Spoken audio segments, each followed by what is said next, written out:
was fun. Time to play some video games. Alright, so we've gotten to that fest of a Transformers game. And now we have Transformers Revenge of the Fallen in our grasps. But will this be as terrible as that previous piece of shit on a sandwich? Or will this have enough decency to it to be called a game? We're gonna find out right now! Okay, so we're gonna be playing this game on the Xbox 360. Now take note that the Xbox, like most games, this game is different on the Xbox 360 and PS3 as opposed to the Wii and PS2. Take note that I have not played the Wii and PS2 version, but I have seen the Wii and PS2 version, and I've seen a review of it, and I'm going to say right now, don't even bother buying it. It's a terrible, disgusting piece of shit on a sandwich. Alright? It's just don't buy it.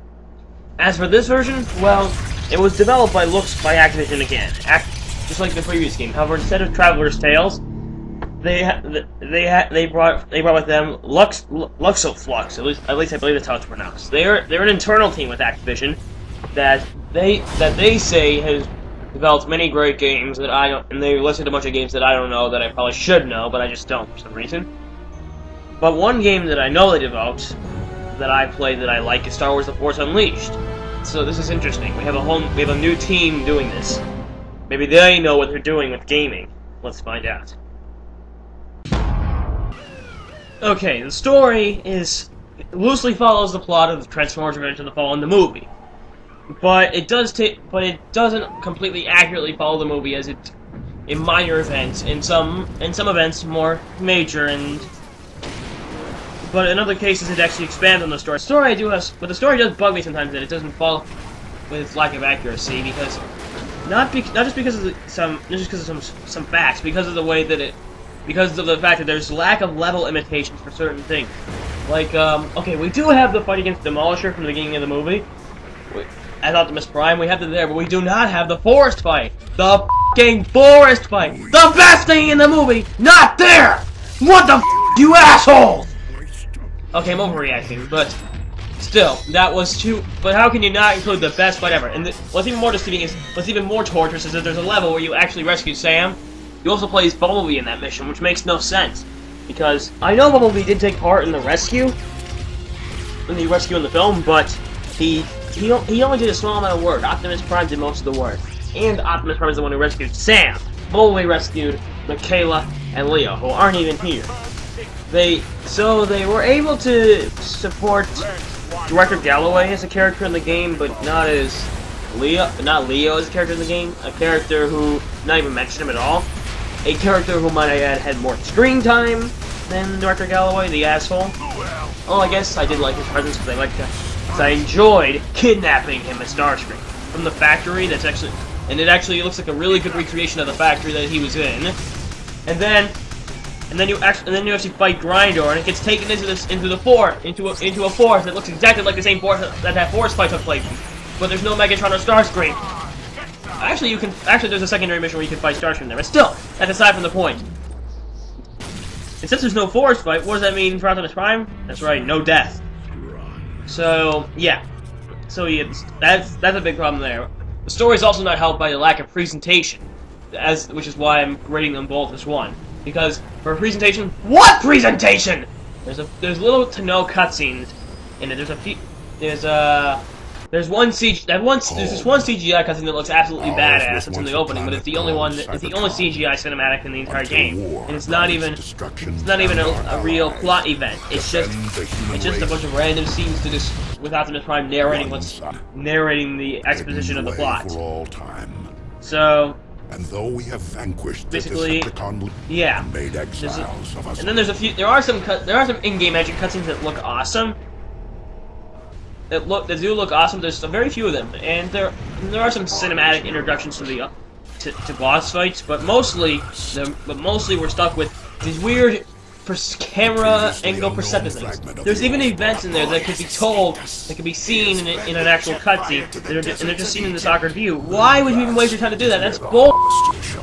Added with these other cutscenes they're basically just sitting around this place, bit like the base, basically, with the Autobots or Decepticons circling around a holographic projected globe of the Earth, discussing bullshit that's generally repetitive, and generally involves around talking about the last mission, then talking about how your performance is. Are you destroying too much stuff? Are you not destroying enough?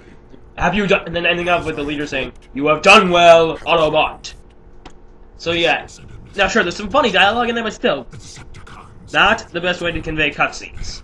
So the story and presentation gets a rather harsh 4.2 out of 10. The graphics in this game are pretty good. They're nothing special, but they're better than the 2007 game's graphics. And you're probably wondering, how are the explosions though? The explosions look fantastic, much better than the first game. Those explosions. However, the problem is, unlike the first one, a lot of the environment is not as easy to destroy. You can't destroy. Not everything is able to be destroyed. Like, you know, the first one you could destroy any building. If it was a building, you could destroy it. This one, buildings are not destroyable, but there are still some flammable things that explode. And there are times where you'll be in a mission and you'll find that you go into an area and everything's blown up in your face like insanity. And that, my friends, is awesome.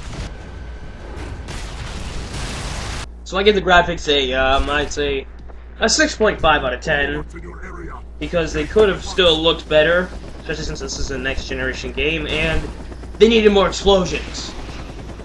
So disappointing. The basic design of this game is that you have, as opposed to the free world roaming of the previous game, we basically now stand in front of a globe where we select 4 different locations across 5 different locations across the world.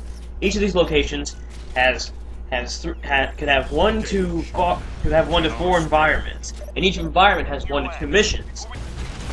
So as you see, it divides up. There's no free roaming, however, in environments, unless you complete some certain requirement. I think it's finding all the skill shot logos. Then you can actually free roam the environments. And however, there'll be nothing to do. There'll be no activity, no enemies. So it's really just to get used to the environment, which is kind of useless in single player. It's more useful in multiplayer, but it's not allowed there.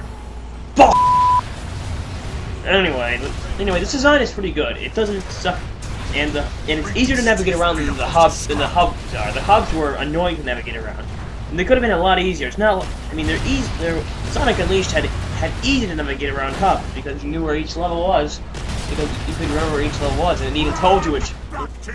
Because the main ones were easier to find, so it was more obvious and more memorable than the other ones. So yeah, I'm gonna go ahead and give the design an 8.0. This is Sparta! Now for the gameplay, the basic concept of the gameplay is to shoot things. It's basically shoot and it's basically to just take down enemies, which is what Transformers is about. Giant robots beating up other giant robots. So good.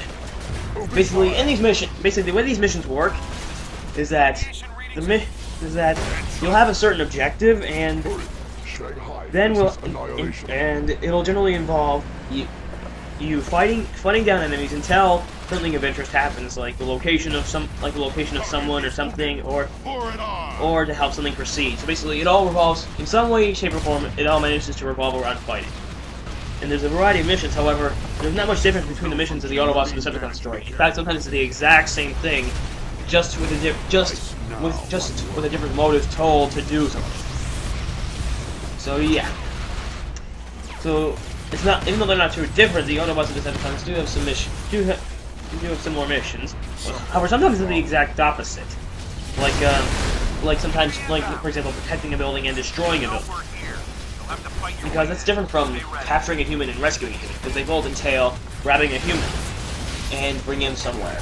But you have to do different things for capturing and destroying a building. So yeah.